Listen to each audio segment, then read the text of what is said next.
kasih Tuhan untuk hari ini Tuhan, hari yang baru untuk kami Tuhan. Kami kembali Tuhan berkumpul Tuhan untuk kembali bertemu dengan Engkau Tuhan, mendengarkan firman-Mu Tuhan. Tolong Tuhan bukakan hati kami, pikiran kami dan telinga kami Tuhan, sehingga firman-Mu itu bertumbuh dalam hati diri kami Tuhan. Dan hari ini kami siap Tuhan untuk memulai ibadah kami. Dalam nama Tuhan Yesus kami telah berdoa dan mengucap syukur. Amin.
ajaib perkasa perbuatanmu.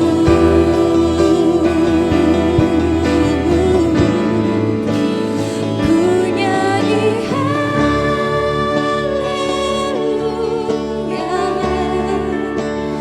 ku nyanyi haleluya. Sungguh kau hebat, ajaib perkasa perbuatanmu Tuhan.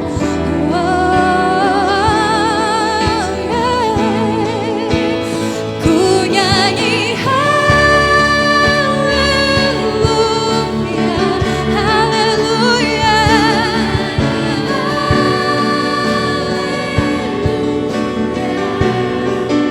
Sungguh kau hebat, ajaib perkasa.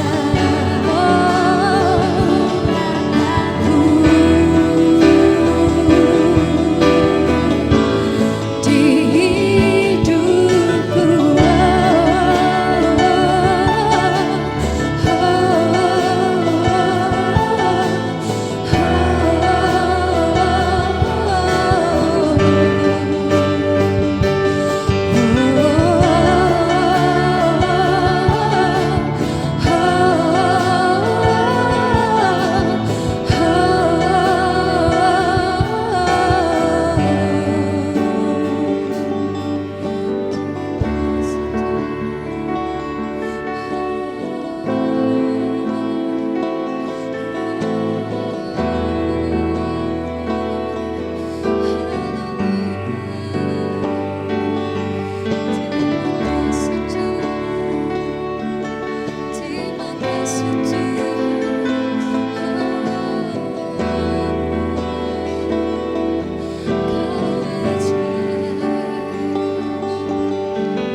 terima kasih Tuhan untuk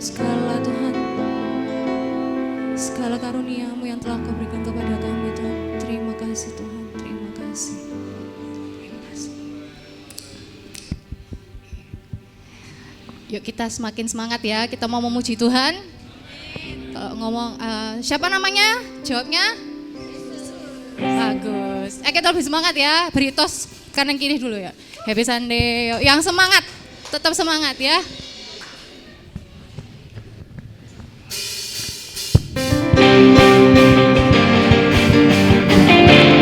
Siapa namanya? Sekali lagi, siapa namanya?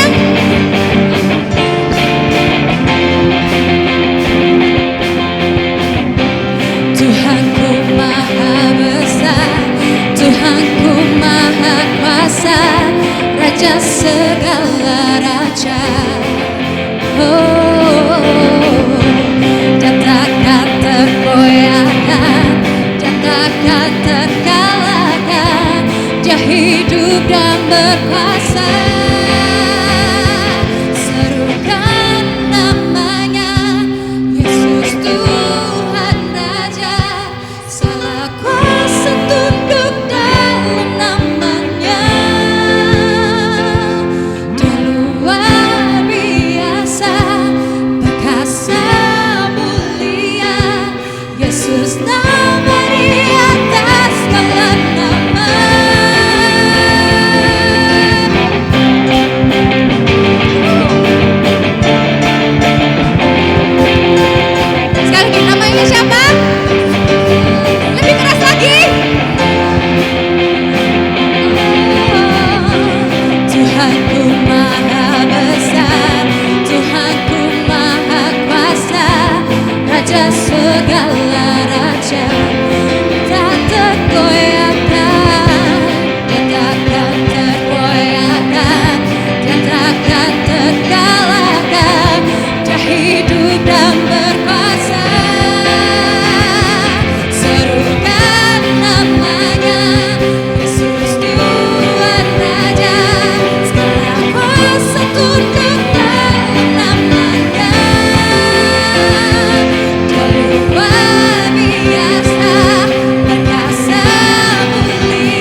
Yesus Tuhan Raja, segala kuasa tunduk dalam namanya.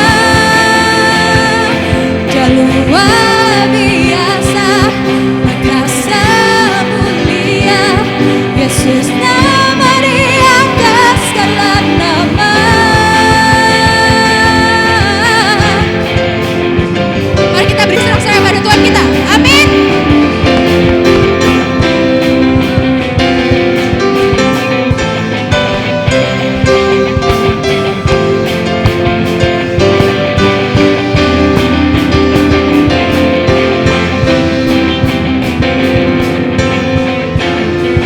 Tuhanku, namanya Yesus Tuhan Raja, segala kuasa tunduk dalam namanya. Dia luar biasa, perkasa mulia, Yesus nama di atas segala nama. Serukan namanya, Yesus Tuhan Raja, segala kuasa tunduk dalam namanya. Dia luar biasa, perkasa mulia, Yesus nama di atas segala nama. Yesus, Yesus nama di atas segala nama. Oh Yesus, Yesus nama di atas segala nama. Berikan sorak-sorai pada Tuhan kita. Woo!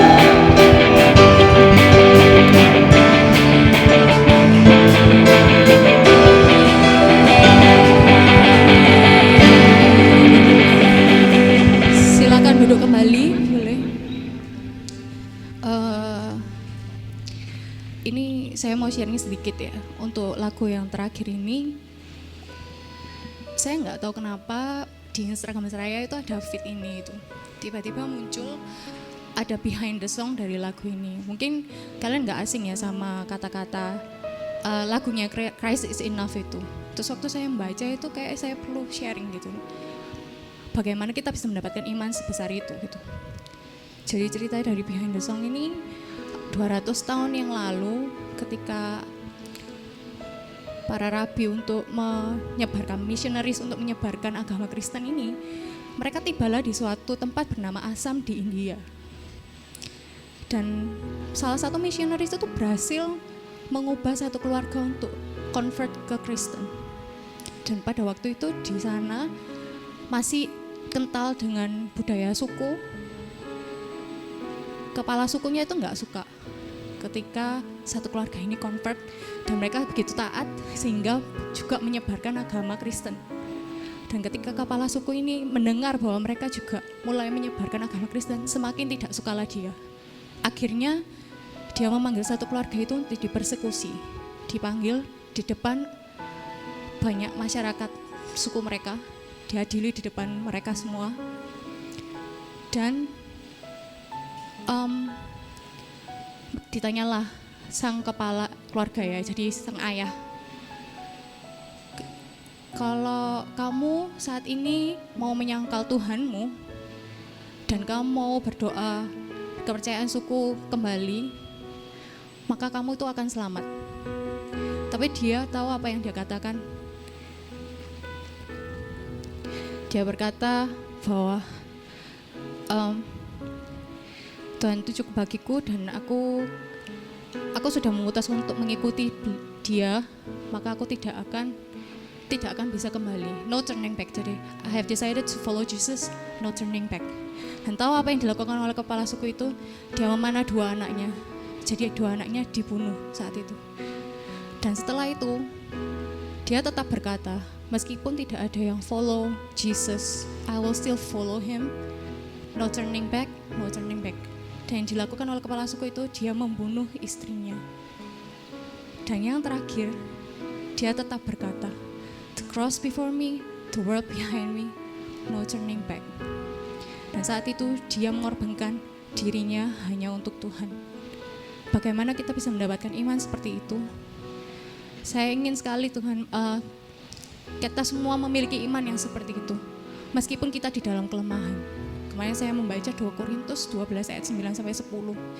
Tuhan berkata bahwa kasihku itu cukup bagimu. Karena kasihku ini sempurna di dalam kelemahanmu. Dan di ayat 10 ya, aku bermegah atas ketidaksempurnaanku, kelemahanku dalam Kristus. Jadi ketika aku lemah, aku kuat. Dan aku harap para jemaat di sini bisa mendapatkan iman seperti itu, bisa mendapatkan kekuatan seperti itu, karena saya percaya ya bahwa Tuhan itu tidak akan pernah meninggalkan kita. Karena apa? Kelemahannya kita adalah kekuatannya kita. Karena Tuhan berkata, dalam kelemahan, kasihku itu sempurna untuk kita semua. Yuk, mari kita nyatukan hati untuk menyanyikan lagu ini ya.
To follow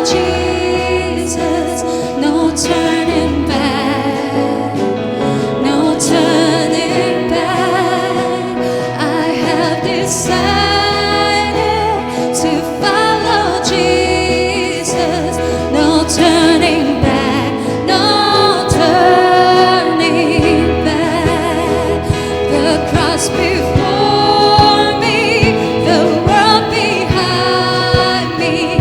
no turning back, Jesus, no turning back. The cross before me, the world behind me, no turning back, no turning back, no.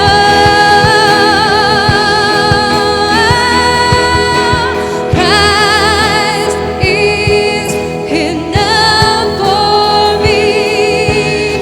Christ is enough for me. Everything I need is here, just everything I need. Christ is enough for me. Christ is enough for me. Everything I need is in you. Everything I need, I have decided to follow Jesus. No turning back, no turning back. I have decided to follow Jesus. No turning back, no turning back. The cross before me, the world behind me, no turning back, no turning back. The cross before me, the world behind me, no turning back, no turning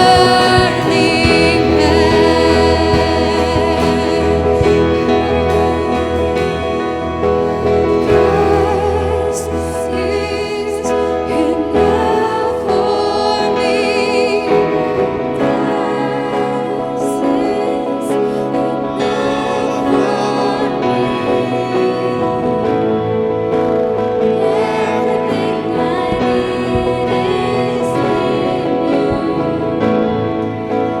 Everything I need is in you. Everything I need. Christ is enough. Katakan bersama-sama, Christ is enough.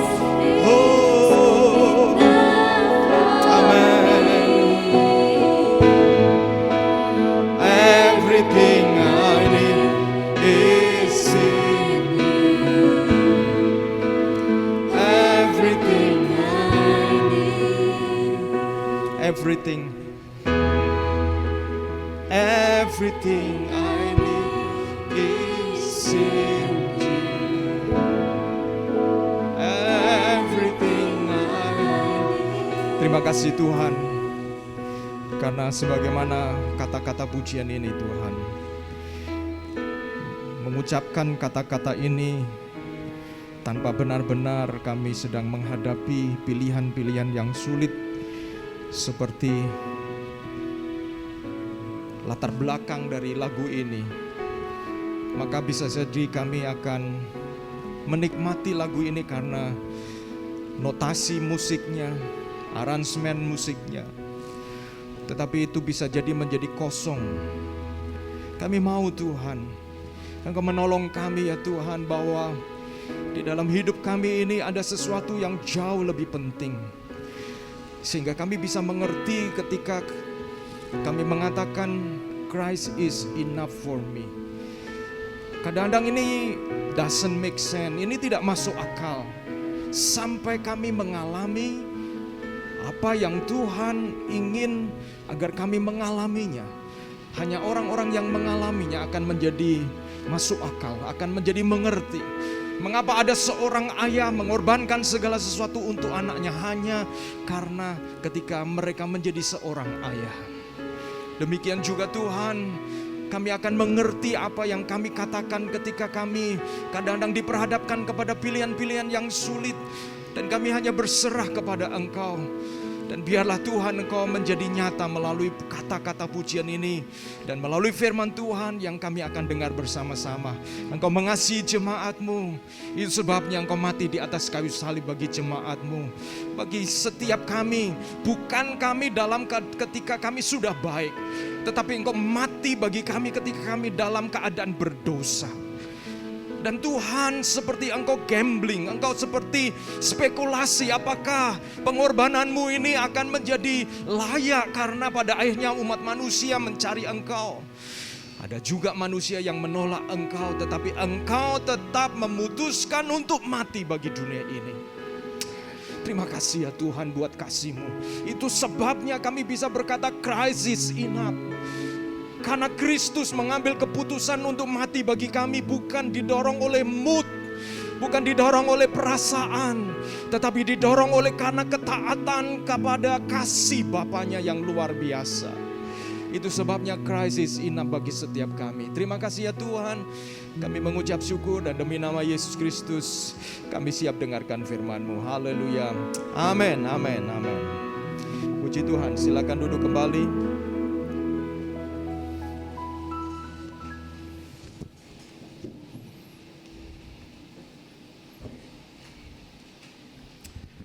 Oh, haleluya. Terima kasih buat tim worship yang sudah membantu untuk kita bisa bersama-sama ada di dalam penyembahan pujian kepada Dia. Dan demikian juga saudara-saudara yang hadir pagi hari ini. Saya mengucapkan happy Sunday kepada kita semuanya dan senang bisa bertemu dengan Bapak Ibu saudara-saudara semuanya. Nah, saudara-saudara, sebuah perjalanan itu bisa menjadi berarti atau menjadi akhir dari perjalanan itu membawa kesan bekas di dalam hati kita kalau kita benar-benar mempersiapkan perjalanan itu. Ya, beda dengan orang yang melakukan perjalanan hanya sekedar numpang aja gitu. Dia hanya numpang, tahu beres, tahu dilayani begitu ya. Sehingga kadang-kadang dia lebih banyak komplain. Misalnya kalau saudara mengajak teman yang kemudian dia pada dasarnya hanya ngikut aja gitu ya. Tidak terlalu membuat planning begitu. Maka tidak mengerti struggle-nya, tidak mengerti pergumulan perjuangannya untuk bisa mengadakan perjalanan tersebut. Dan kadang-kadang dia malah kemudian kok kurang ini, kok kurang itu.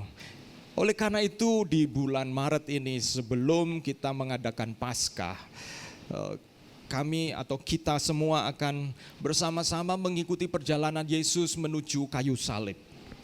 Dan bulan Maret ini saya memberi tema untuk bulan Maret ini Journey to the Cross, perjalanan menuju salib.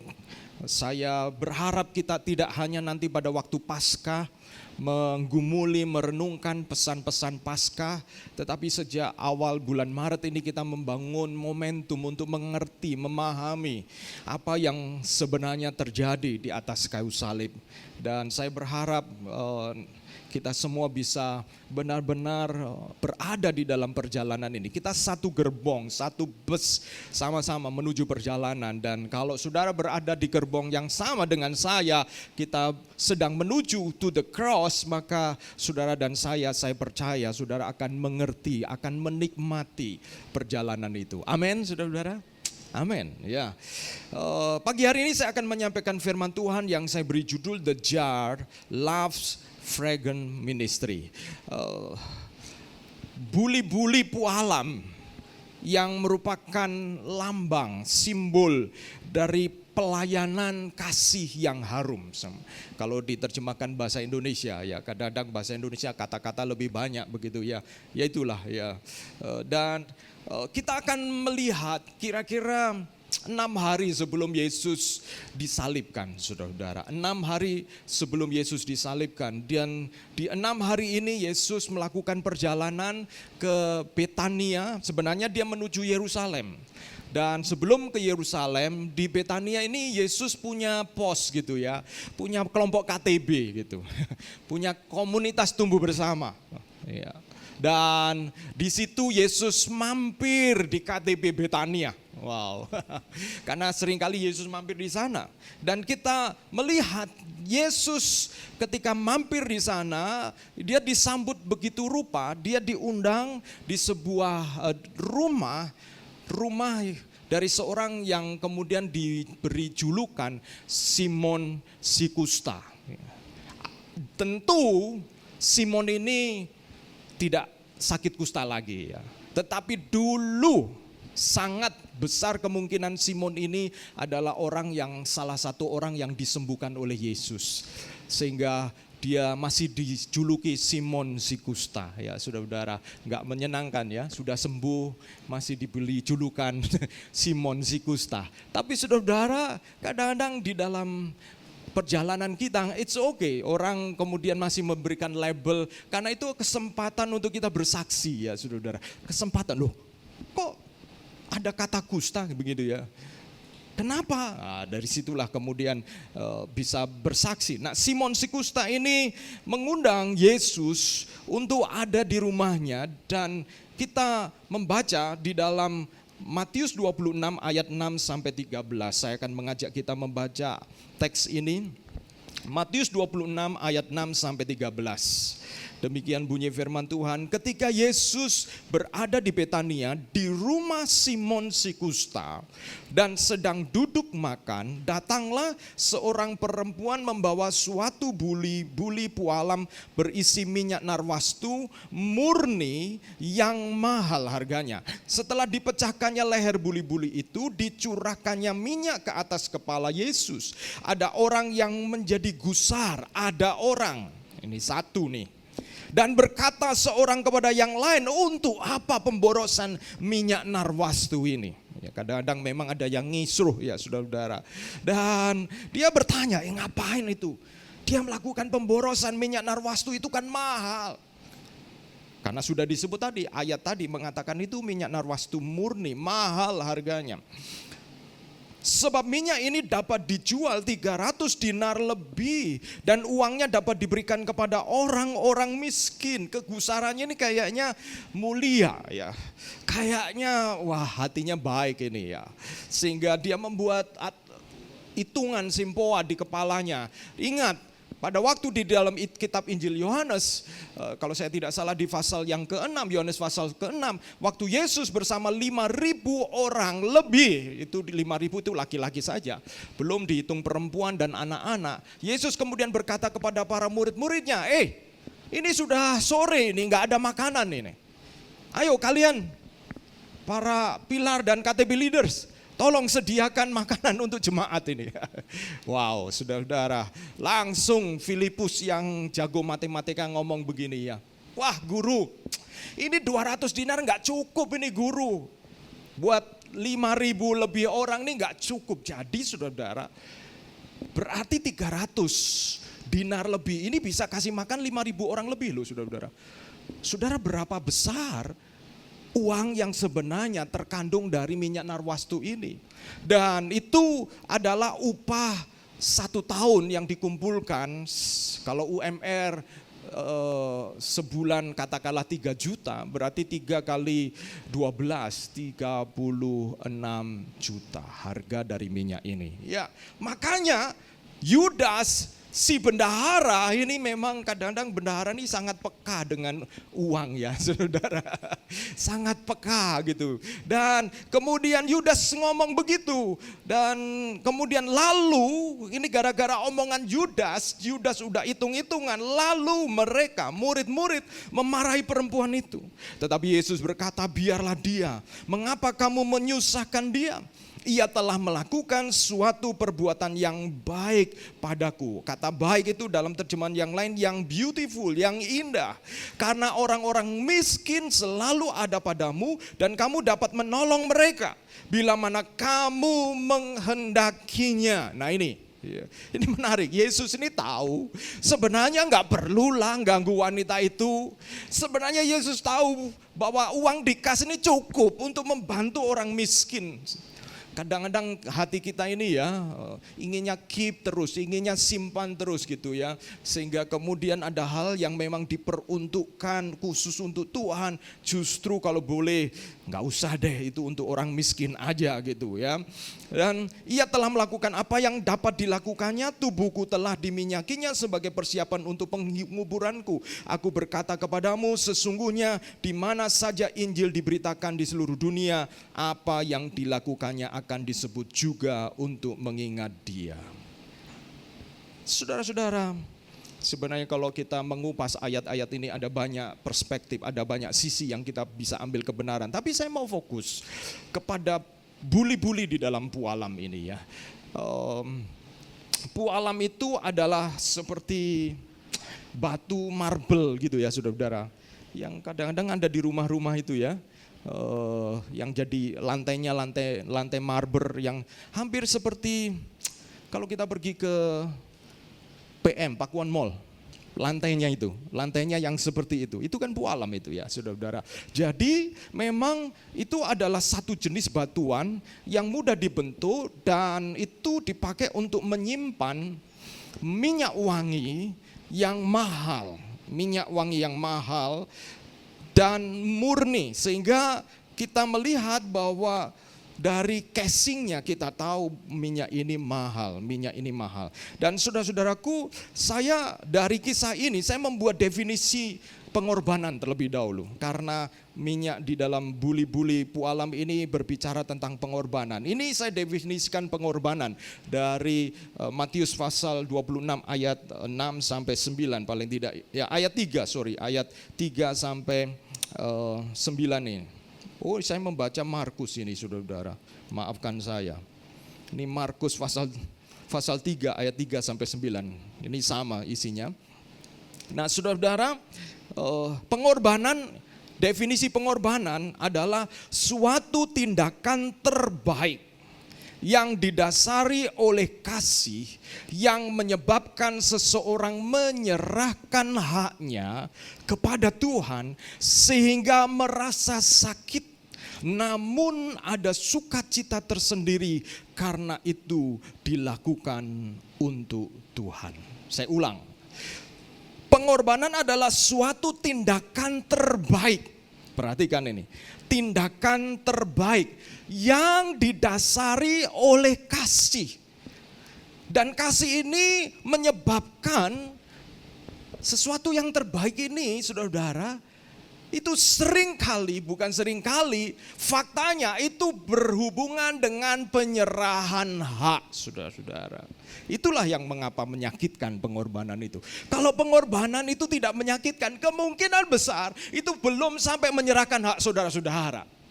Itu baru menyerahkan uang lebih, kalau itu uang, waktu lebih, tenaga lebih ya daripada nganggur.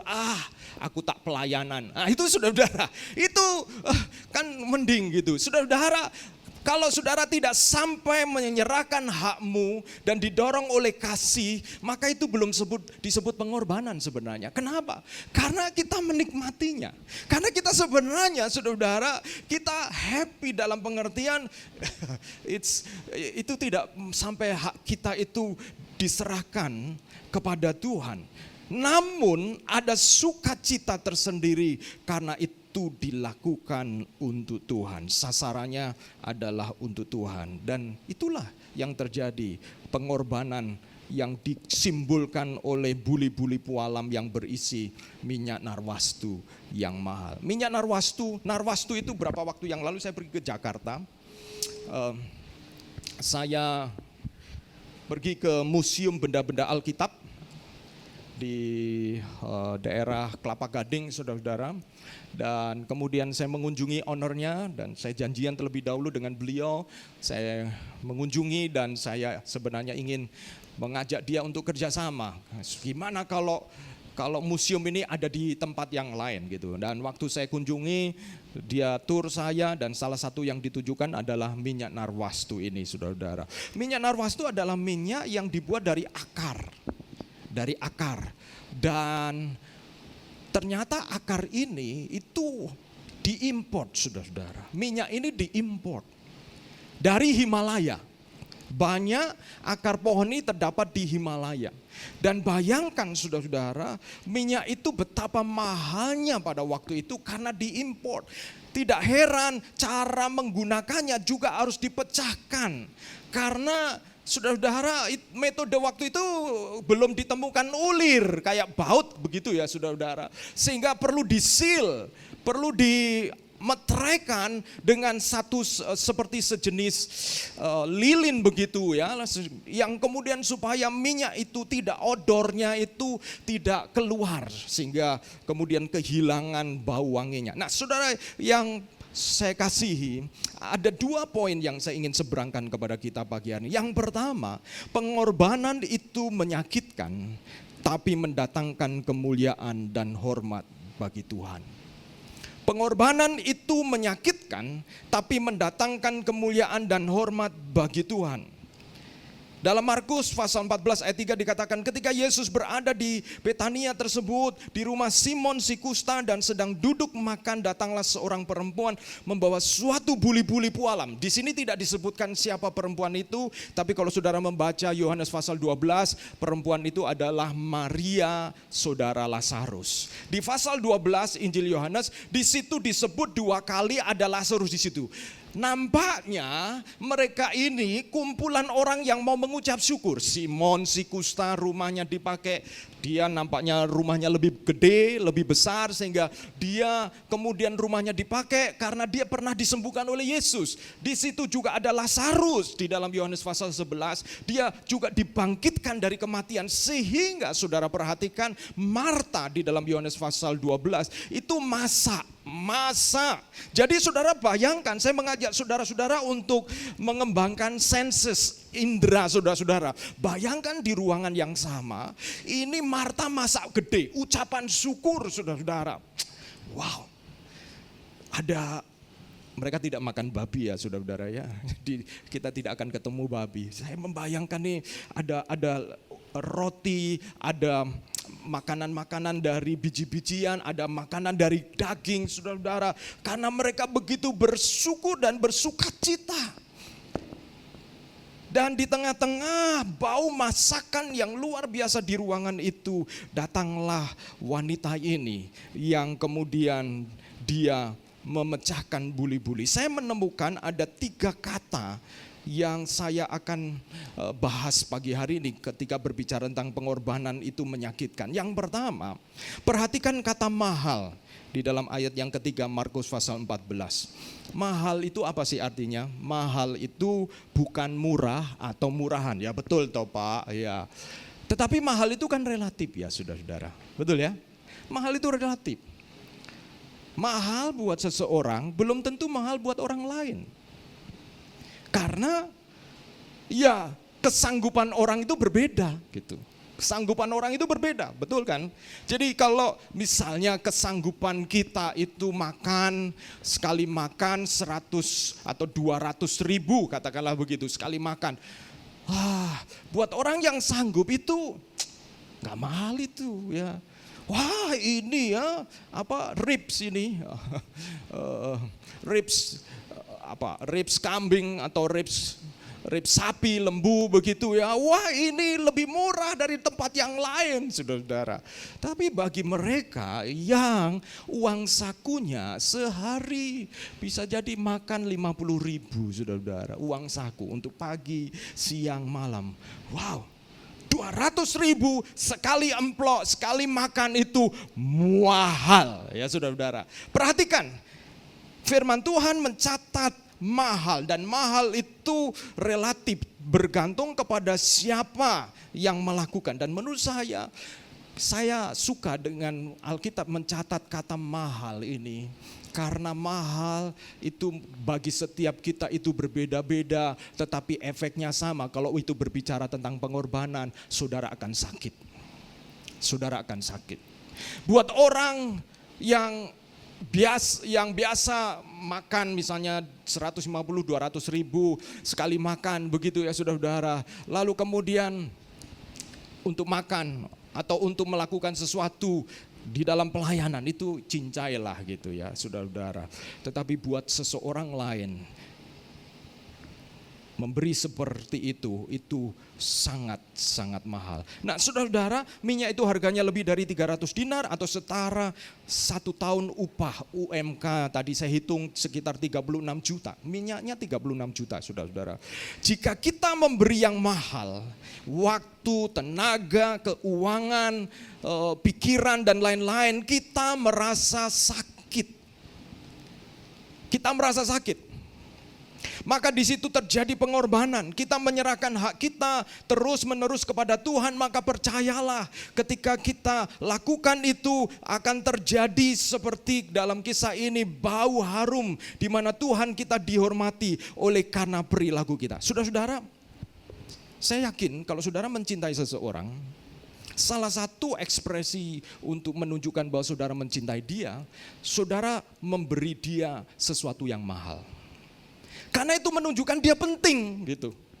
Dia penting. Dan saudara, itu sebabnya kadang-kadang ketika kita bertemu dengan CEO, dengan orang yang besar, kita nggak mungkin mengadakan pertemuan di warung pinggir jalan, bukan? Nggak mungkin. Kenapa? Karena saudara punya image, saudara punya pertimbangan, dia ini orang mahal. Jangan sampai deal-deal saya ini rusak gara-gara saya tidak mengajak dia di tempat yang proper, yang layak. Dan saudara-saudara, berarti kemahalan, tingkat kemahalan itu setara dengan tingkat kepentingan di mana saudara-saudara ingin mengekspresikan kepada pihak yang saudara cintai. Ya. Pihak yang kita cintai. Sehingga saudara, kata mahal di sini adalah kata pengorbanan. Kata pengorbanan. Pada waktu kita dulu banyak waktu misalnya ya. Oke, go gitu ya. Saya tahu waktu itu buat semua orang sama 24 jam, tetapi nilainya beda kan. Ketika kita pada waktu memang kelebihan waktu, maka waktu yang kita berikan itu nilainya sebenarnya nggak terlalu mahal. Dan itu bukan pengorbanan. Itu bukan pengorbanan karena kita tidak sampai benar-benar menyerahkan hak kita. Makanya tidak heran kadang-kadang ketika kita ini mulai crowded, kita mulai sibuk, saudara dan saya, kita mulai menimbang-nimbang apakah saya perlu melakukan ini lagi. Tapi saudara, semakin mahal, semakin saudara dan saya dibentuk oleh Tuhan. Dan semakin saudara bisa menyatakan how important, betapa pentingnya Tuhan kita. Dan kalau kita bisa menyatakan betapa pentingnya Tuhan kita dengan memberi yang mahal kepada Dia, maka orang akan melihat. Saudara, orang akan melihat bahwa, hey, Tuhanmu begitu luar biasa, bukan? Kadang-kadang saudara, kita menjadi malu karena mungkin ada orang yang lain punya kepercayaan bisa sampai memberi sesuatu yang mahal gitu. Dan sementara kita yang kita yakin bahwa kita itu adalah orang-orang yang telah ditebus oleh darah Yesus. Kita itu karena seperti pujian tadi, yaitu bahwa karena Kristus telah mati bagi kita, kematian nyawa itu telah menjadi ganti kita. Maka kita seperti ya Tuhan kan baik, Tuhan kan penuh anugerah gitu ya. Tuhan kan penuh anugerah. Saudara, pengorbanan selalu identik dengan kemahalan.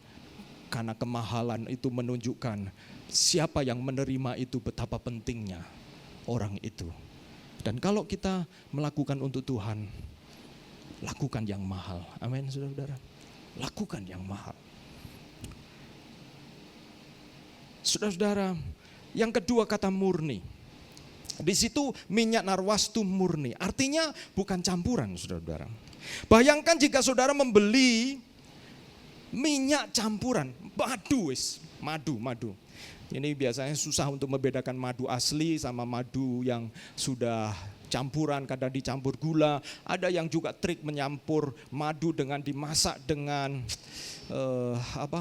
nanas ya saudara-saudara. Saudara Kalau semua yang sudah campuran tidak murni itu membuat kita ragu-ragu, membuat kita merasa ditipu gitu ya. Susu yang sudah dicampur dengan air atau mungkin santan. Coba sebutkan semua hal yang diharapkan murni tapi ternyata itu campuran. Memberi karena murni mengasihi Tuhan adalah satu penyerahan hati terus menerus yang akan mengubahkan hidup dan hati kita. Mengapa orang tidak berubah? Mengapa sudah lama jadi Kristen tidak pernah mengalami perubahan yang signifikan? Karena dia selalu memberi dengan bercampur. Campur ada pamrih, campur ada ini, ada itu, saudara-saudara. Sehingga kita tidak bisa bertumbuh karena saudara-saudara tahu bahwa seiring dengan kemurnian apa yang kita berikan kepada Tuhan, kemurnian hati kita berikan kepada Tuhan, kita kadang-kadang dihargai, kadang-kadang tidak dihargai. Saya terus menerus dibentuk untuk hal-hal seperti ini dan kadang-kadang kita merasa kok bisa. Tapi ketika saudara perhatikan ini, wanita ini ketika dia memberikan minyak narwastu murni, dia berikan kepada Tuhan sekalipun murid-murid itu mengatakan begini, itu pemborosan. Murid-murid menegur, kamu wanita ini ya, kamu masa gak ngerti bahwa berapa waktu yang lalu Tuhan kita ini memberi makan 5.000 orang lebih. Ini kan harusnya bisa disimpan. Ini kemudian nanti diuangkan, dijual, kita bisa pelayanan. Wow, saudara-saudara. Luar biasa. Betapa kalau wanita ini ketika dia memberi tidak murni dan dapat senggolan seperti itu ya. Allah, gitu aja. Allah gitu ya saudara-saudara. Kalau saudara pelayanan, saudara melakukan sesuatu dengan sungguh-sungguh, saudara jadi panitia, lalu waktu evaluasi datang, saudara padahal sudah benar-benar berkorban gitu ya saudara-saudara, udah sungguh-sungguh. Ada murid-murid seperti orang-orang ini. Ini kan sebenarnya nggak terlalu sampai segitunya toh. Harusnya begini. Saudara-saudara, kita ini seringkali diuji kemurniannya justru lewat hal-hal itu, saudara-saudara. Lewat omongan-omongan itu, lewat apa yang datang kepada kita. Kalau terang kita datang ke gereja, kalau hujan nanti dulu ya saudara. Jadi saudara-saudara apa? Nggak ada pengorbanan. Kalau nggak ada pengorbanan bagaimana kita bisa dibentuk? Pengorbananlah yang membentuk saya dan saudara-saudara. Kalau ditanya bagaimana mematikan daging, ya berkorban saudara-saudara. Cara saudara dan saya mematikan daging itu bukan terus tidak berbuat jahat, berkorban. Berkorban melakukan yang baik. Maka saudara akan merasa dan mengalami bagaimana yang jahat itu pada hanya less. Karena saudara berkorban melakukan yang baik. Dan saudara, wanita ini tetap murni dan itulah yang kemudian Yesus tegaskan begini. Orang miskin ini selalu ada pada kamu, tetapi apa yang dilakukan oleh wanita ini, itu dilakukan untuk aku. Untuk aku. Saudara-saudaraku, mari kita belajar memberi dengan murni. Saya suka sekali ketika kita bukan suka sekali, tetapi ketika COVID lalu kemudian kita memberikan persembahan ini lewat akun begitu ya saudara-saudara. Dan tidak ada merasa ditodong. Ada kantong kolektor yang diedarkan gitu ya saudara, sehingga saudara bisa memberi dengan sungkan gitu ya. Tapi saudara memberi karena saudara murni. Enggak ada yang tahu. Tidak ada yang tahu. Tetapi disitulah kita dibentuk saudara-saudara. Kita dibentuk. Kata yang ketiga adalah dipecahkan dan dicurahkan. Memang cara pakai buli-buli ini adalah dengan dipecahkan. Tetapi ternyata minyaknya tidak dipakai sedikit-sedikit. Jadi memang caranya dipecahkan atasnya begitu. Tapi yang luar biasa dari wanita ini, dia tidak pakai sedikit-sedikit saudara-saudaraku. Dia curahkan, namun justru dicurahkan. Di sini ada tindakan pemborosan. Murid-murid menilai bahwa apa yang dilakukan oleh wanita itu adalah pemborosan. Penyerahan hak akan selalu melampaui nilai ekonomi. Penyerahan hak seringkali membuat orang tidak bisa masuk akal buat mereka. Penyerahan hak, pengorbanan, saudara-saudara, itu membuat kita tidak bisa menerima. Tetapi sesungguhnya bagi orang yang berkorban itu selalu masuk akal. Kenapa? Karena orang itulah yang mengalami kasih Tuhan. Kalau saudara-saudara mengalami kasih Tuhan, maka buat orang, kenapa sih orang itu lakukan itu? Kenapa lakukan pemborosan waktu, pemborosan ini dan itu? Buat orang lain tidak masuk akal. Tapi buat wanita ini sangat masuk akal. Karena di dalam Yohanes pasal 11, saudara-saudara, wanita ini telah kehilangan saudara laki-lakinya Lazarus, sudah mati. 3 hari mati, hari yang keempat Yesus datang, telat saudara-saudara, telat. Dan bahkan kemudian Marta hanya duduk bersimpuh di bawah kaki Yesus ketika Yesus datang dan mengatakan, oh andai kata engkau datang ya guru, ya rabi, maka saudaraku pasti masih hidup. Saudara-saudara, saya menemukan kebenaran ini ya saudara-saudara. Waktu Tuhan bukan waktu kita. Kadang-kadang kita mau Tuhan bekerja menurut schedule kita. Menurut schedule kita. Dan kita sudah membuat skenario kalau Tuhan lakukan hari ini maka semua tidak terlambat. Maka hal-hal ini tidak diperlukan lagi. Kan kita selalu sering berpikir bahwa itu. Tetapi saudara-saudara, justru seringkali keterlambatan Tuhan pakai untuk menyatakan karakter Allah supaya saudara dan saya mengenal Dia lebih lagi. Kalau Allah bekerja sesuai schedule kita, saudara-saudara, kita hanya tahu Allah adalah Allah yang baik. Yesus Tuhan yang baik. Tetapi Dia dikatakan memperkenalkan sebuah kebenaran di dalam Yohanes pasal 11. I am the life. Saya adalah hidup. Saya adalah kebangkitan dan hidup. Barang siapa percaya kepada aku, ia tidak akan binasa dan bahkan dia akan dibangkitkan. Satu kebenaran yang gak pernah mungkin hidup. Kecuali Lazarus sudah mati terlambat. Tapi dihidupkan saudara. Jadi kalau saudara-saudara sedang merasa sedang menanti-nantikan Tuhan dan Tuhan tidak kunjung bekerja menurut schedule kita, saudara-saudara saya mau katakan kepada saudara-saudara, saudara perlu belajar berkorban untuk mempercayai bahwa Tuhan adalah Allah yang tahu kapan untuk menyatakan karakternya kepada saya dan saudara-saudara. Dan saudara-saudara, mengapa bisa mendatangkan hormat dan kemuliaan bagi Tuhan? Pengorbanan itu mengapa bisa mendatangkan hormat dan kemuliaan bagi Tuhan? Tuhan tentu saja sudah terhormat dan mulia. Nggak perlu tambahan kehormatan dan kemuliaan kita. Dia sudah terhormat dan mulia di dalam dirinya sendiri. Tetapi betapa seringkali kehormatan dan kemuliaan itu dirusak oleh orang-orang yang mengaku sebagai pengikutnya melalui ketidakmauan berkorban. Betapa kita akhirnya mendowngrade kehormatan kemuliaan Tuhan kita. Karena kita tidak mau berkorban, kita maunya untung terus. Kita ikut Tuhan untung terus. Dan memang mengatakan ngapain ikut sesuatu kalau nggak untung. Ya saudara-saudara. tak untung begitu ya saudara-saudara. Katanya kalau kuda lumping itu bunyinya tak untung, makanya susah gitu ya. Tapi kalau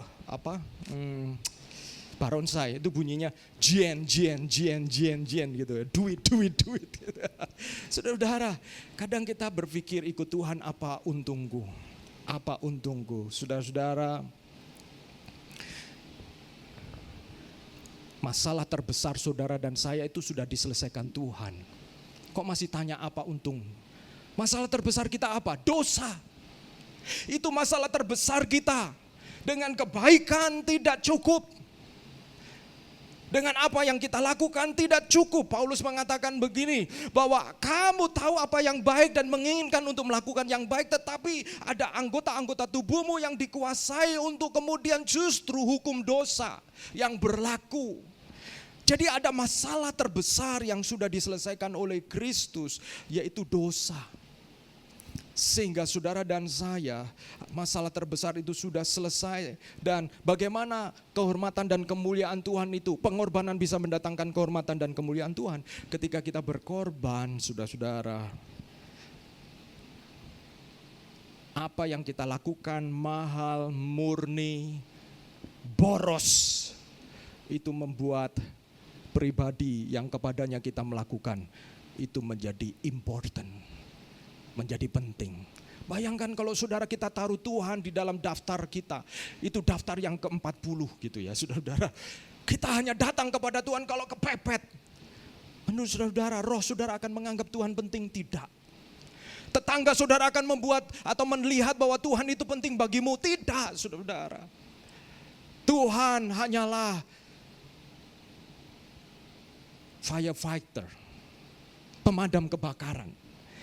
Kalau terbakar baru diundang saudara. Tapi kalau semua lancar, it's okay lah. Dan ini diajarkan oleh wanita. Yang terakhir saudara, pengorbanan adalah tindakan yang lahir dari kerendahan hati karena pengalaman akan kasih Allah. Pengorbanan itu membutuhkan kerendahan hati saudara-saudara. Di Yohanes pasal 12 ayat 2 dan 3 dikatakan, di situ diadakan perjamuan untuk dia dan Marta melayani, sedang salah seorang yang turut makan dengan Yesus adalah Lazarus. Maka Maria mengambil setengah kati minyak narwastu murni yang mahal harganya, lalu meminyaki kaki Yesus dan menyekanya dengan rambutnya. Dan bau minyak semerbak di seluruh rumah itu. Yohanes sebagai saksi mata itu sampai masih ingat. Mungkin awalnya bau makanan ya saudara-saudara, bukan babi guling ya, di situ nggak ada babi saudara-saudara. Bau makanan Brenneborn mungkin ya, atau makanan-makanan yang memenuhi ruangan itu sehingga ada sukacita. Kan kalau kita masuk ke sebuah ruangan dan berisi full bau makanan ini kan kita memang tertrigger gitu ya saudara. Apalagi makan rame-rame. Saudara-saudara, sekalipun bau enak, tapi kalau saudara makan sendiri itu beda sama kalau kita makan rame-rame. Jadi ruangan itu full bau makanan, dan bau yang lain adalah bau sukacita, ucapan syukur karena makan-makan ini saudara-saudara ya. Tetapi bau itu kemudian satu kali dikalahkan oleh satu bau, yaitu parfum minyak narwastu yang dicurahkan oleh wanita. Dan bukan itu saja.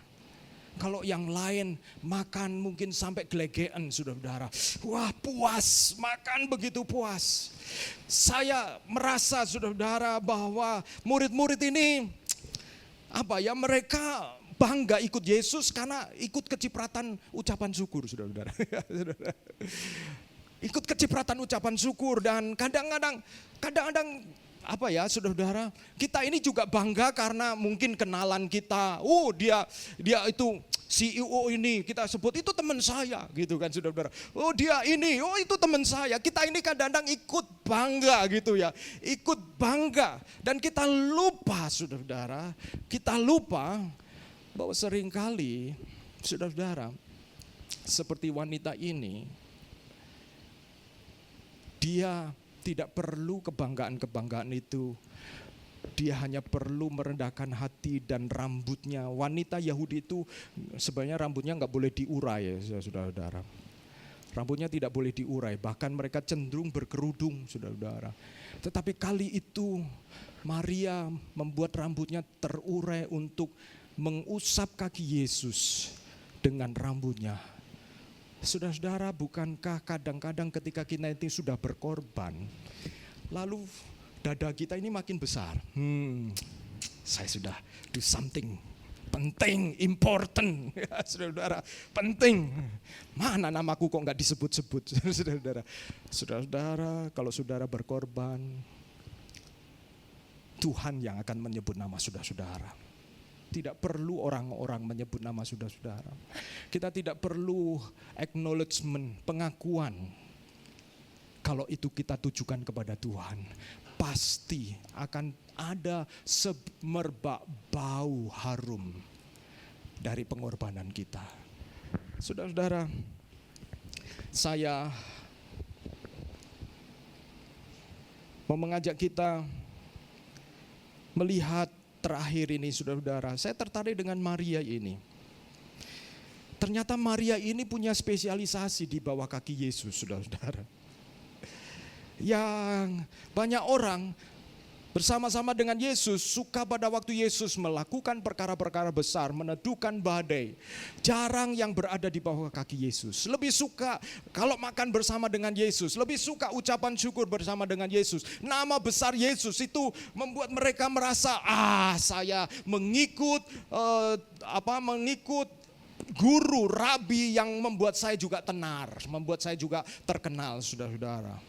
Tapi Maria ini, di dalam Lukas 10 ayat 39 itu dikatakan begini, Maria ini duduk dekat kaki Tuhan dan terus mendengarkan perkataannya. Yohanes 11 ayat 32, setibanya Maria di tempat Yesus berada dan melihat dia, tersungkurlah ia di depan kakinya dan berkata kepadanya, Tuhan, sekiranya engkau ada di sini, saudaraku pasti tidak mati. Kalau Lukas 10 ayat 39,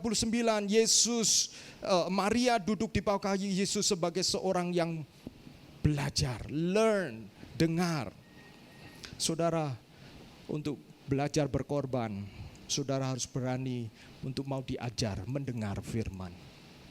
Saya salut, saya bersyukur saudara-saudara jemaat SAF untuk kalau dengar firman Tuhan, saudara-saudara memperhatikan. Saya ingat satu kali saya pernah pelayanan di Jakarta, saudara-saudara. Saya pelayan di Jakarta itu orang sibuk ya, orang sibuk. Jadi kayak saya bicara dengan tembok begitu ya saudara-saudara. Saya bilang saya nggak mau diundang lagi ke gereja ini. Kayaknya saya harus berlomba dengan gadget mereka gitu ya saudara-saudara. Masa saya perlu doa puasa untuk berlomba dengan gadget mereka? Mereka bukan orang yang tidak percaya, mereka orang percaya. Mereka perlu tahu bahwa firman Tuhan itu penting. That's all. That's all. Dan Maria berada di bawah kaki Yesus untuk belajar. Untuk belajar. Dan yang kedua, Maria berada di kaki Yesus untuk berserah. Dia berserah kepada Yesus dan mengatakan, andai kata engkau ada, saudaraku tidak akan ada, saudaraku pasti tidak mati. She just not have any good idea. Kalau ini sudah terjadi lalu ya kematian itu sudah menimpa saudaranya. Jadi dia betul-betul bingung dan dia hanya mengatakan, andai kata engkau ada, saudaraku pasti tidak mati. Aku kenal engkau, aku tahu engkau. Ini nampaknya terlambat. Tapi saudara-saudara, beda dengan Marta.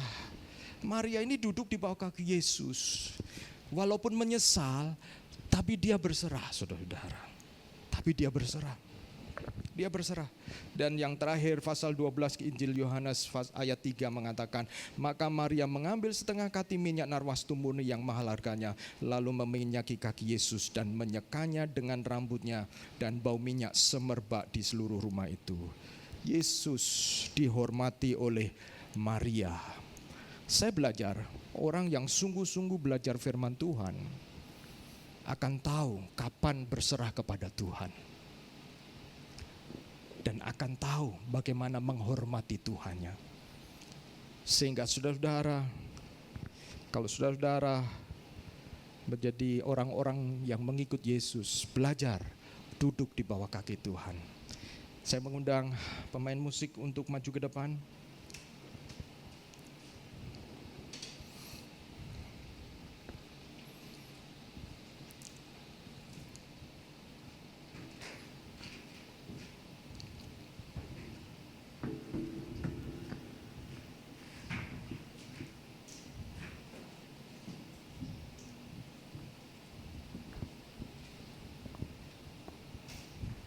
Kita nyanyikan Ku Tetap Setia, di mana lagu ini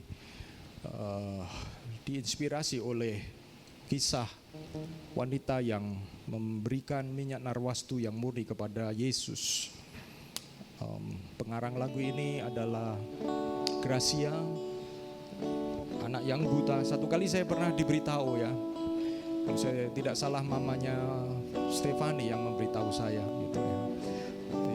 Rina memberitahu saya, satu kali mereka mengundang Gracia ini ya, Gracia ini untuk nyanyi. Tapi mungkin karena tunanetra begitu ya, tunanetra. Jadi dikatakan bahwa satu kali seperti dia uring-uringan gitu, dia uring-uringan, dia marah-marah gitu, marah-marah. Dan beliau mengatakan, wah Pak Agus, waktu kami undang nih kami harus jaga moodnya baik gitu ya. Tapi saudara-saudara, kami pernah punya mahasiswa yang tunanetra, saudara-saudara. Dan saya mengerti, kadang-kadang mereka ada titik frustasi gitu ya saudara-saudara, karena tidak melihat. Ada mahasiswa kami tahun lalu yang di Malang itu wisuda, sekolah di sekolah normal tapi dia tunanetra. Dan saudara-saudara, saya terkagum bagaimana dia bisa mengerjakan tugas paper.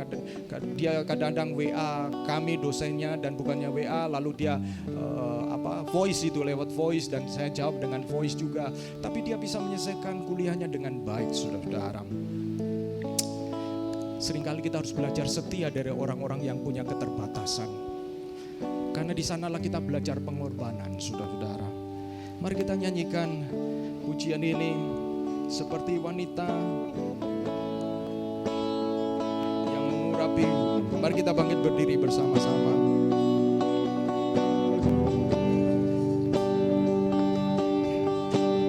Seperti wanita mengurapimu, menangis di bawah kakimu. Demikian hidupku mengasihimu. Yesus Engkau baik bagiku. Seperti wanita mengurapimu, menangis di bawah kaki. Demikian hidupku mau mengasihi. Yesus Engkau baik bagiku.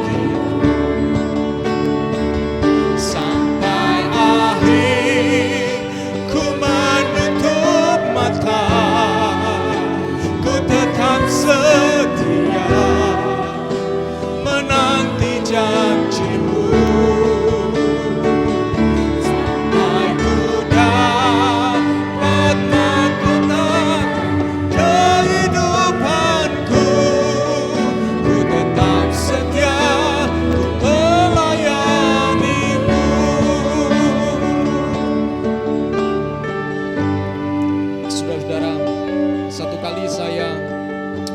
Bersendirian dengan seorang yang itu adalah sponsor kami pada waktu kami tugas belajar di Filipina.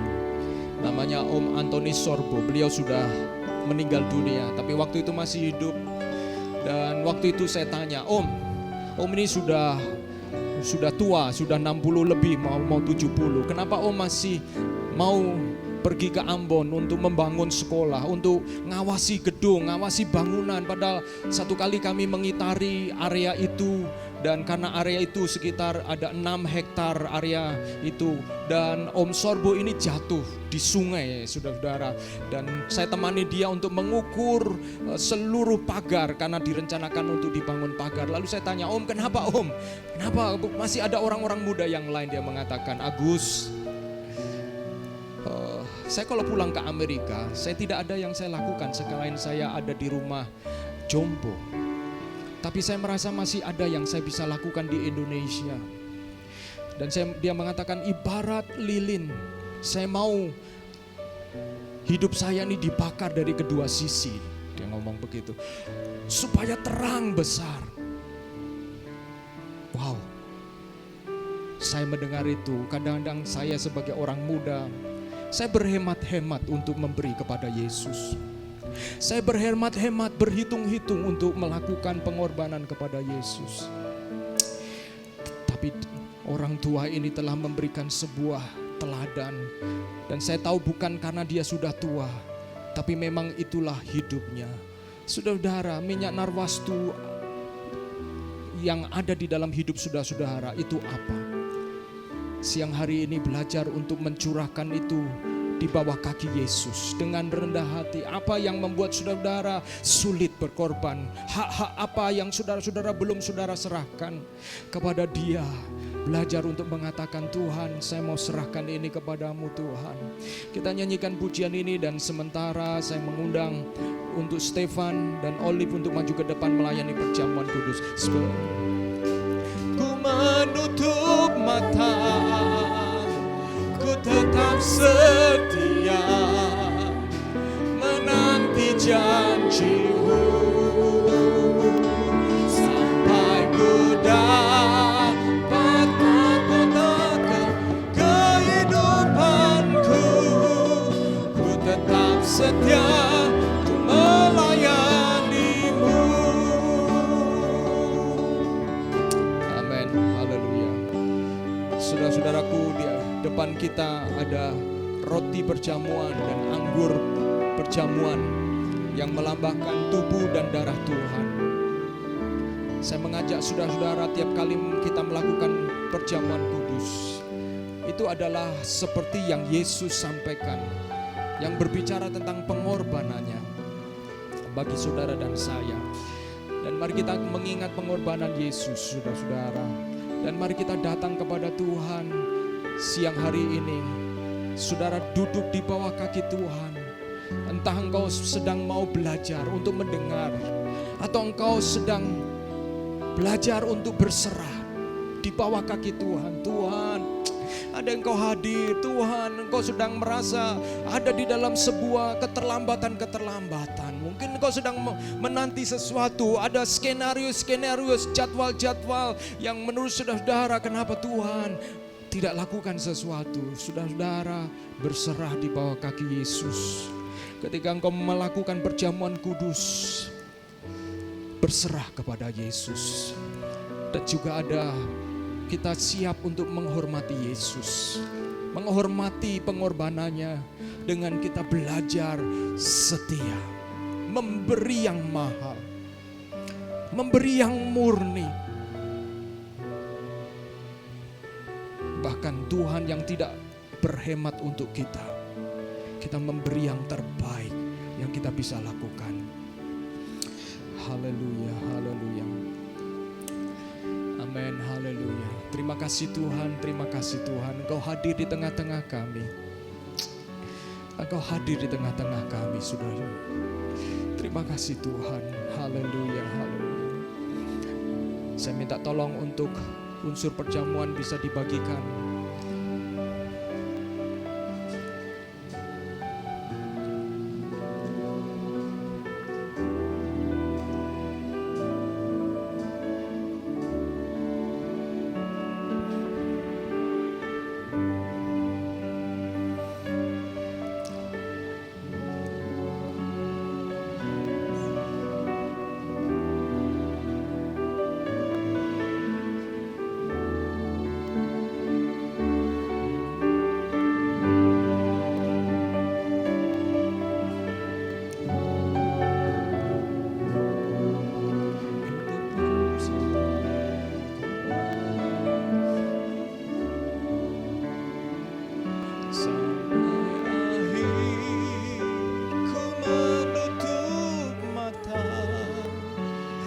Tetap setia menanti janji-Mu sampai ku dapat mengotak kehidupanku. Ku tetap setia melayani-Mu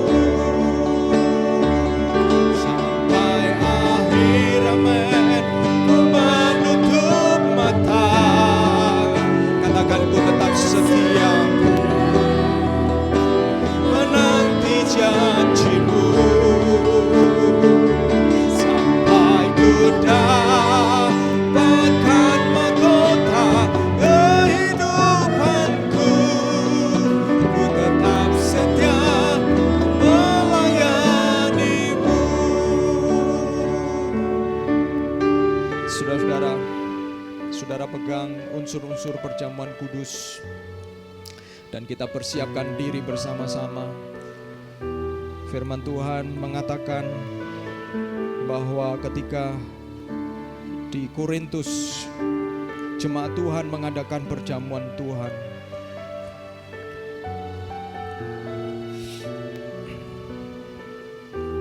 Lalu disinggung tentang kebiasaan-kebiasaan yang salah dalam perjamuan Tuhan, di mana kita perlu menguji diri, menguji hati kita, sehingga ketika kita mengikuti perjamuan Tuhan bukan sekedar rutinitas, tapi adalah kesempatan untuk menghargai pengorbanan Tuhan, untuk duduk di bawah kaki Yesus, bersyukur sekali lagi.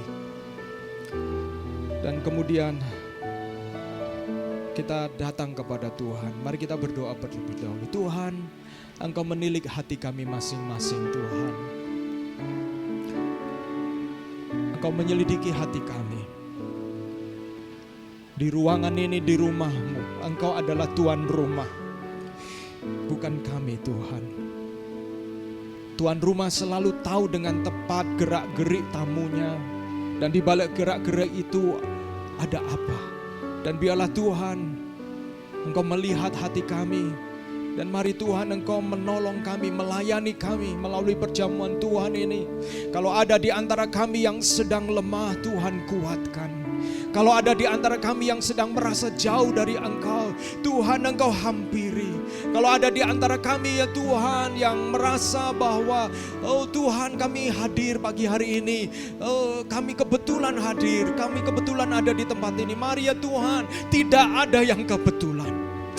Hambamu berdoa Engkau jamah, yang sakit Tuhan sembuhkan, yang susah Engkau hiburkan, yang lemah Engkau kuatkan, yang jauh, yang mundur Engkau menolong untuk kami setia kepada Engkau ya Tuhan. Dan menaruh Engkau di tempat yang utama, yang penting, di mana hormat dan kemuliaan-Mu itu ada ya Tuhan. Terima kasih Tuhan. Saudara-saudaraku, saudara-saudara persiapkan unsur perjamuan Tuhan. Ambil roti saudara-saudara.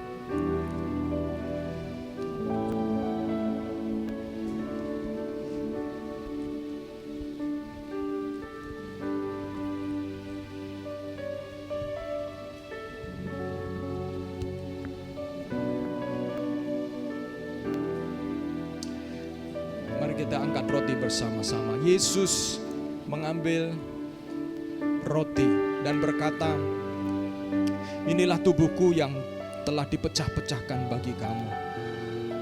Setiap kali kamu memakannya, ingatlah bahwa tubuh Tuhan tercabik-cabik oleh karena pemberontakan kita. Tubuh Tuhan hancur oleh karena kejahatan kita. Dan tubuh Tuhan hancur oleh karena kedegilan dan kekerasan hati kita. Dan sesungguhnya kitalah yang layak dihancurkan. Tetapi Tuhan mengambil alih kehancuran itu di atas tubuhnya. Mari kita mengucap syukur bersama-sama dan makan di dalam nama Yesus.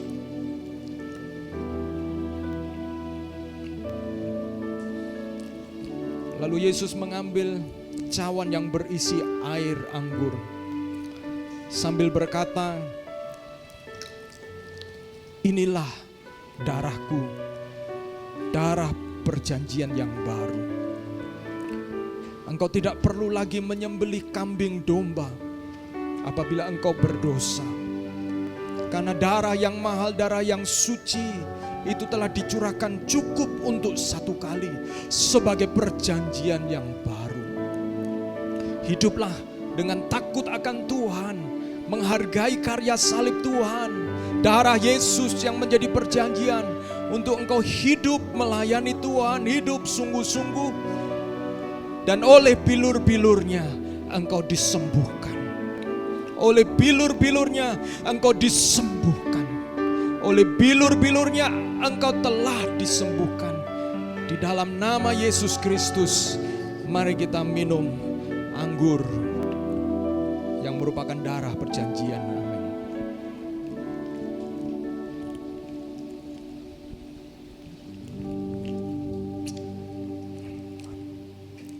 Haleluya.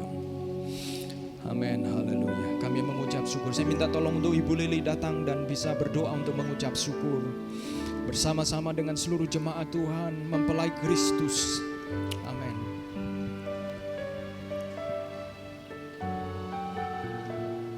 mari kita berdoa. Tuhan, kami bersyukur kepadamu buat pengorbananmu di atas kayu salib. Betapa kami telah menerima kasih yang begitu besar dari Engkau ya Tuhan. Dan kami bersyukur kepadamu ya Tuhan. Tolong kami Tuhan untuk dapat membalas segala kebaikan-Mu, kasih-Mu di dalam kehidupan kami. Engkau telah menyelamatkan kami ya Tuhan. Firman-Mu mengatakan bahwa jika kami memiliki seluruh dunia ini, kami tidak dapat menggantikannya dengan keselamatan, dengan nyawa kami Tuhan yang sudah Engkau selamatkan. Tuhan, ajar kami untuk tahu berterima kasih kepadamu, untuk selalu bersyukur kepadamu ya Tuhan, bahwa Engkau terlebih dahulu mengasihi kami. Oleh karena itu kami mau belajar untuk setia dan mengasihi Engkau ya Tuhan. Kiranya perjamuan kudus ini setiap kali akan mengingatkan kami betapa besar kasih-Mu di dalam kehidupan kami dan mengajarkan kami untuk mempraktekkan kasih kami kepada Engkau ya Tuhan. Tuhan, Engkau menolong kami masing-masing. Jikalau pada saat ini juga ada di antara kami yang bergumul dengan sakit penyakit, kami percaya bahwa Engkau di atas kayu salib tidak hanya memberikan keselamatan bagi kami, tetapi oleh bilur-bilur-Mu kami juga boleh menerima kesembuhan daripadamu, menerima pengharapan daripadamu, bahwa Engkau sanggup untuk menolong kami. Terima kasih Tuhan, di dalam nama Yesus kami berdoa dan bersyukur. Amin. Amin. Silakan duduk kembali, saya persilakan untuk disampaikan pengumuman.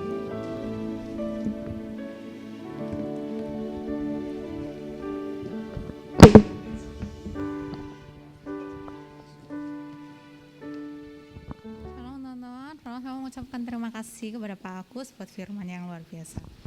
Sekarang tiba waktunya kita akan memberikan persembahan. Namun sebelumnya kita mau berdoa dulu untuk persembahan. Teman-teman, mari kita berdoa. Tuhan, kami mengucap syukur ya Tuhan atas firman yang telah Kau sampaikan kepada kami melalui Pak Agus ya Tuhan. Tuhan, kami percaya Tuhan bahwa Tuhan memakai Pak Agus ya Tuhan untuk berbicara, untuk menyampaikan pesan-pesan-Mu kepada kami ya Tuhan. Tuhan, sekarang tiba waktunya kami akan memberikan persembahan ya Tuhan. Tuhan, kami mengucap syukur atas apa yang Tuhan percayakan kepada kami ya Tuhan. Biarlah persembahan yang kami berikan ini berguna bagi kerajaan-Mu. Terima kasih Tuhan, dalam nama-Mu kami berdoa mengucap syukur. Haleluya, amin. Persembahan bisa diberikan melalui via transfer ke rekening gereja kita. Sambil teman-teman memberikan persembahan, saya ingin membacakan ayat, nggak cuma satu karena nyambung. Saya akan membacakan ayat di Efesus 4 ayat 22 sampai 24, yaitu bahwa kamu berhubung dengan kehidupan kamu yang dahulu harus menanggalkan manusia lama yang menemui kebinasaannya oleh nafsunya yang menyesatkan, supaya kamu dibaharui di dalam roh dan pikiranmu, dan mengenakan manusia baru yang telah diciptakan menurut kehendak Allah di dalam kebenarannya dan kekudusan yang sesungguhnya. Oke. Biar kita yang sudah menjadi manusia baru meninggalkan kebiasaan-kebiasaan buruk kita yang lama. Oke, sebenarnya saya mau welcome buat teman-teman yang baru pertama kali atau teman-teman semua, welcome to SAF, happy Sunday. Dan juga saya mau menyapa teman-teman yang nonton secara online, welcome. Jangan lupa minggu depan kita ibadah seperti biasa di tempat ini jam 10. Jadi ibadah kita setiap hari Minggu jam 10 di tempat ini. Oke, dan ada beberapa pengumuman untuk di minggu ini. Hari Selasa kita akan ada Easter celebration meeting. Jadi kita akan mengadakan Paskah di bulan depan. Dan untuk Selasa ini kita akan ada meeting untuk semua para KTB leaders. Meeting akan diadakan secara online jam 7 hari Selasa. Jadi take note buat para KTB leaders, hari Selasa kita akan ada meeting secara online, meeting untuk acara Paskah. Dan di hari Kamisnya kita akan ada KTB kita ada di 3 tempat, KTB Barat Bersatu, itu KTB Barat 1 dan KTB Barat 3 dijadikan satu, lalu KTB Barat 2 dan KTB Timur. Untuk KTB ini tempatnya biasa diupdate ya setiap minggunya gitu. Nah, jamnya jam 7:30 di hari Kamis. Jadi sekali lagi saya sampaikan, KTB di hari Kamis jam 7:30, jam 7.30 atau jam 7 ya. Jam 7 atau jam 7.30 tergantung masing-masing KTB-nya, tapi biasanya sekitaran jam segitu kok. Terus dan KTB kita di 3 tempat. Oke. Dan lalu di hari Jumat ada yang baru, yaitu ada KTB untuk para mahasiswa. Dan so far so good. Wow, ini ada fotonya luar biasa. Kita kasih tepuk tangan yuk buat teman-teman kita. Ya, jadi buat teman-teman yang mungkin masih mahasiswa, KTB-nya setiap hari Jumat jam 6. Oke, dan di minggu ini ada teman-teman kita yang berulang tahun. Tanggal 2 kemarin ada Valen, tanggal 3 ada Chris, dan tanggal 4-nya ada Rahel. Oke. Sekian pengumuman saya kembalikan kepada Pak Agus.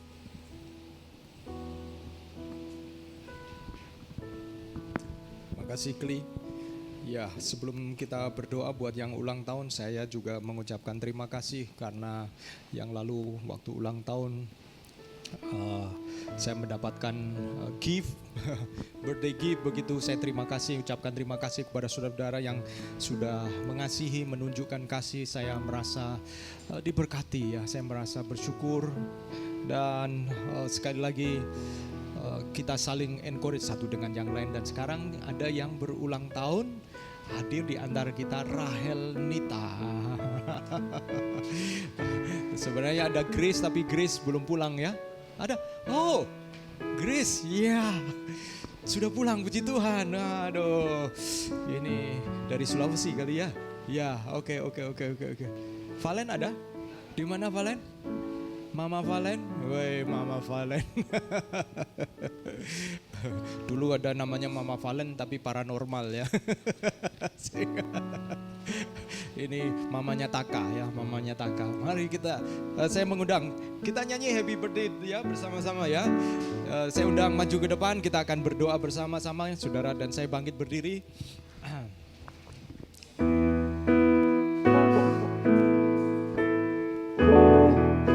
Happy birthday to you. Happy birthday, happy birthday, happy birthday to you. Happy birthday to you, amen. Happy birthday to you. Happy birthday, happy birthday, happy birthday to you. Panjang umurnya, sehat badannya, murah rezekinya, kuat imannya, enteng jodohnya. Haleluya. Kita akan berdoa dan saya baru melihat ya, ternyata ada James dan Cindy ya datang berkunjung. Welcome ya, ini welcome home ya, sudah lama nggak ketemu, puji Tuhan, senang kembali ketemu dengan James dan Cindy ya. Mari kita akan berdoa buat yang berulang tahun pada kesempatan minggu ini ya. Kita akan berdoa, saudara percayalah bahwa doa-doa saudara, doa yang terbaik didengar oleh Tuhan. It's not just ritual, but that's expression of our love. Itu adalah ekspresi kasih kita kepada saudara seiman. Saudara angkat tangan saudara-saudara dan doakan the best prayer that you have, that you can. Dan saudara berikan doa yang terbaik buat mereka. Kalau saudara tahu mereka sedang bergumul di titik-titik tertentu, doakan mereka. Doa saudara adalah doa orang benar. Mari kita akan berdoa bersama-sama. Bapa di dalam surga, kami mengucap syukur buat Valen ya Tuhan. Engkau tambahkan 1 tahun lagi di dalam hidupnya, dan di tahun ini dia mendapatkan kesempatan untuk menjadi mama dari Taka ya Tuhan. Belajar untuk mengerti bagaimana berkorban untuk anak. Dan kami mau berdoa supaya Tuhan Engkau memberkati Valen. Engkau akan tambahkan kekuatan, tambahkan berkat-Mu. Dan kami percaya ya Tuhan, Valen akan belajar untuk menjadi mama yang baik. Mama yang menuntun anaknya untuk datang kepada Tuhan, mewariskan iman yang hidup. Terima kasih ya Tuhan buat hidupnya. Kami juga berdoa buat rumah tangganya bersama dengan Tang ya Tuhan. Biarlah Tuhan Kau memberkati keluarga kecil ini. Tuhan Kau berkati, Kau sempurnakan kesembuhan kaki Tang. Dan Kau juga menolong agar baby Taka bisa bertumbuh dengan sehat Tuhan. Kami mau berdoa buat alergi-alergi yang dialami. Tuhan Kau campur tangan, Engkau sembuhkan, Engkau pulihkan di dalam nama Yesus. Dan biarlah keluarga ini terus mengandalkan dan dekat dengan Engkau, sehingga Engkau menjadi terhormat, Engkau menjadi mulia karena perilaku, karena apa yang mereka lakukan kepada Engkau. Demikian juga kami mau berdoa buat Grace ya Tuhan, Grace Ernie. Kami bersyukur buat hidupnya ya Tuhan. Engkau tahu apa yang sedang didoakan, apa yang menjadi pergumulannya. Tuhan, Engkau menolong di tahun ini ya Tuhan, di mana Tuhan tambahkan 1 tahun sebagaimana namanya Grace. Biarlah nama itu akan menunjukkan kemurahan Tuhan, kasih karunia yang tidak berkesudahan atas hidupnya. Kami mau berdoa supaya Tuhan Kau memberkati pekerjaannya, memberkati masa depannya ya Tuhan. Kami juga berdoa supaya Tuhan Kau menolong langkah-langkah ke depan. Biarlah ada damai sejahtera, sukacita yang melimpah di dalam kehidupan Grace. Dan oleh karena damai sejahtera yang melimpah itu, orang-orang yang berada di dekatnya akan dialiri oleh damai sejahtera dan sukacita itu juga Tuhan. Anak-anak yang ada di dalam pendidikan oleh karena pekerjaannya, anak-anak itu biarlah Tuhan Engkau taklukkan di bawah kasih Tuhan. Anak-anak itu boleh mengalami Engkau melalui apa yang Grace kerjakan, tidak akan pernah sia-sia. Orang yang menabur dengan mencucurkan air mata akan pulang dengan sorak-sorai membawa berkas-berkasnya. Demikian juga kami mau berdoa buat Rahel ya Tuhan. Kami bersyukur ya Tuhan, kiranya Tuhan Engkau menolong ya Tuhan. Sebagaimana nama Rahel ya Tuhan, Allah yang melihat, Allah yang mengenal dia ya Tuhan. Dan Engkau tahu, Engkau melihat apa yang menjadi tantangan pergumulan dari Rahel. Dan Engkau sebagaimana menjawab kebutuhan dari Rahel ya Tuhan. Di mana Engkau pada akhirnya memberikan kepada Rahel di satu waktu yang indah. Ketika Rahel dicintai oleh Yakub, Rahel pada waktu itu merasa bergumul, tidak punya anak, tetapi Tuhan pada akhirnya Tuhan memberikan tepat pada waktunya. Demikian juga apapun pergumulan Rahel Tuhan, biarlah Tuhan Engkau punya waktu yang tepat. Berkati pekerjaannya, berkati apa yang sedang dikerjakan bersama dengan keluarganya Tuhan. Engkau adalah Allah yang ajaib, Allah yang besar, lebih besar daripada masalah kami ya Tuhan. Engkau sanggup meneduhkan badai dan justru menunjukkan bahwa Engkau dapat berjalan di atas air. Engkau dapat mengatasi kesulitan-kesulitan itu bersama dengan keluarga Rahel. Terima kasih ya Tuhan, biarlah Tuhan di tahun 2023 ini, biarlah Rahel dapat melihat kasih sayang Tuhan yang melimpah atas hidupnya. Terima kasih ya Tuhan, kami mengucap syukur, haleluya. Saudara-saudaraku yang kekasih, arahkan tanganmu, angkat tanganmu dan terimalah berkat Tuhan. Tuhan menyinari engkau dengan wajahnya dan memberikan engkau kasih karunia, menghadapkan wajahnya kepadamu dan memberikan engkau damai sejahtera.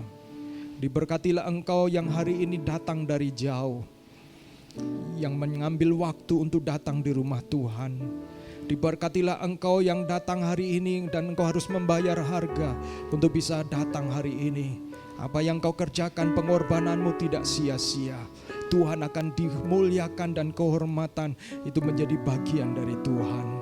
Dan diberkatilah pekerjaanmu, diberkatilah rumah tanggamu, diberkatilah studimu, diberkatilah hubungan-hubunganmu, bahkan diberkatilah apa yang kau kerjakan, diberkatilah perjalanan rohanimu untuk engkau semakin dewasa di dalam Tuhan, mengeluarkan buah roh, kasih, sukacita, damai sejahtera, kesabaran, kebaikan, kemurahan hati, kesetiaan, kelemah lembutan, dan penguasaan diri.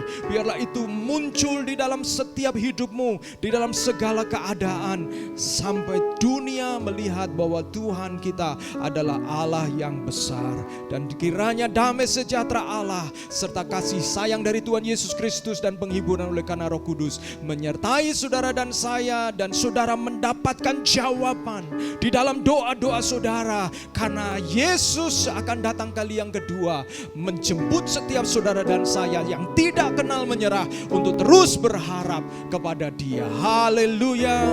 Amin, amin, amin. Jadikan aku indah yang kau pandang mulia, seturut karyamu di dalam hidupku. Aku jatuh berharap